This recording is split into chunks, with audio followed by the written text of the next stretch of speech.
important presidential race. In Pennsylvania, Democrats have gone to the state Supreme Court to try and ban our election observers, and very strongly. Now, we won the case, but they're going forward. They don't want anybody in there. They don't want anybody watching them as they count the ballots. And I can't imagine why. There's absolutely no legitimate reason why they would not want to have people watching this process, because if it's straight, they should be proud of it. Instead, they're trying, obviously, to commit fraud. There's no question about that. In Philadelphia, observers have been kept far away, very far away, so far that people are using binoculars to try and see, and there's been tremendous problems caused. They put paper on all of the windows so you can't see in, and the people that are banned are very unhappy and become somewhat violent. The 11th Circuit ruled that in Georgia the votes have been in by Election Day, that they should be in by Election Day, and they weren't. Votes are coming in after Election Day. And they had a ruling already that you have to have the votes in by Election Day. To the best of my knowledge, votes should be in by Election Day. And they didn't do that. Democrat officials never believed they could win this election, honestly. I really believe that. That's why they did the mail-in ballots, where there's tremendous corruption and fraud going on. That's why they mailed out tens of millions of unsolicited ballots without any verification measures whatsoever. And I've told everybody that these things would happen because I've seen it happen. I watched a lot of different elections before they decided to go with this big, massive election with tens of millions of ballots going out to everybody, in many cases totally unsolicited. This was unprecedented in American history. This was by design, despite years of claiming to care about the election security.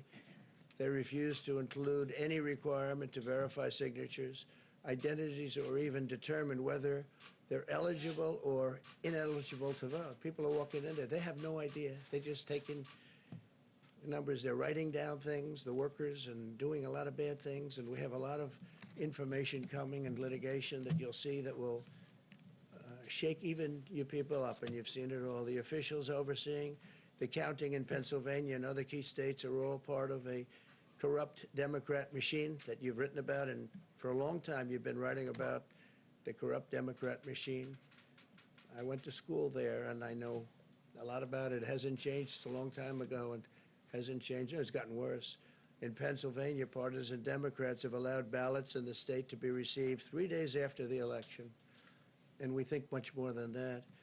And they're counting those without even postmarks or any identification whatsoever.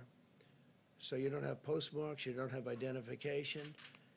There have been a number of disturbing irregularities across the nation. Our campaign has been denied access to observe any counting in Detroit.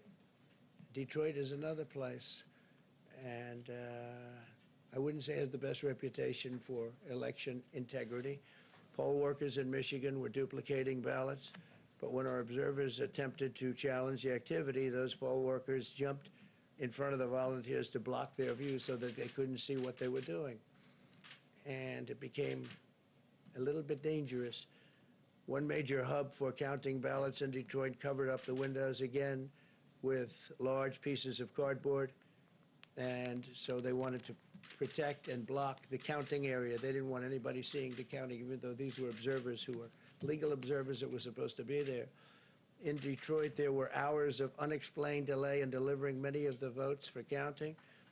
The final batch did not arrive until 4 in the morning, and even though the polls closed at 8 o'clock. So they brought it in, and the batches came in, and nobody knew where they came from. We've also been denied access to observe in critical places in Georgia. In multiple swing states, counting was halted for hours and hours on election night, with results withheld from major Democrat-run locations only to appear later. And they suddenly appeared, and they all had the name Biden on them, or just about all. I think almost all. They all had the name Biden on them, which is a little strange. I challenge Joe and every Democrat to clarify that they only want legal votes, because they talk about votes, and I think they should use the word legal votes. We want every legal vote counted, and I want every legal vote counted. We want openness and transparency, no secret count rooms, no mystery ballots, no illegal votes being cast after Election Day. You have Election Day, and the laws are very strong on that. You have an Election Day, and they don't want votes cast after Election Day, and they want the process to be an honest one. It's so important.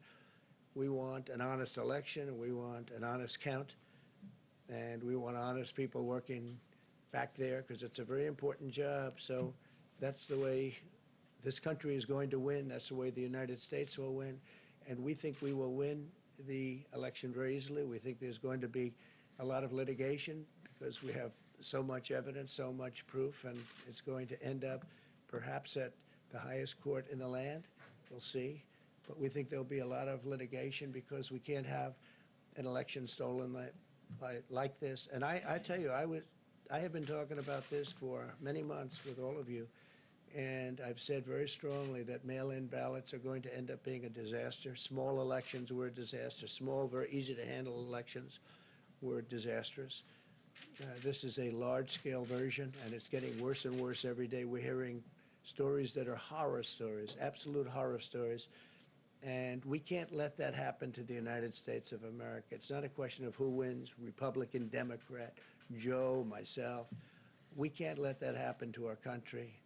We can't be disgraced by having something like this happen. So it will be hopefully cleared up, maybe soon, I hope soon, but it'll probably go through a process, a legal process. And as you know, I've claimed certain states, and he's claiming states, and we can both claim the states, but ultimately I have a feeling judges are going to have to rule. But there's been a lot of shenanigans, and we can't stand for that in our country. Thank you very much.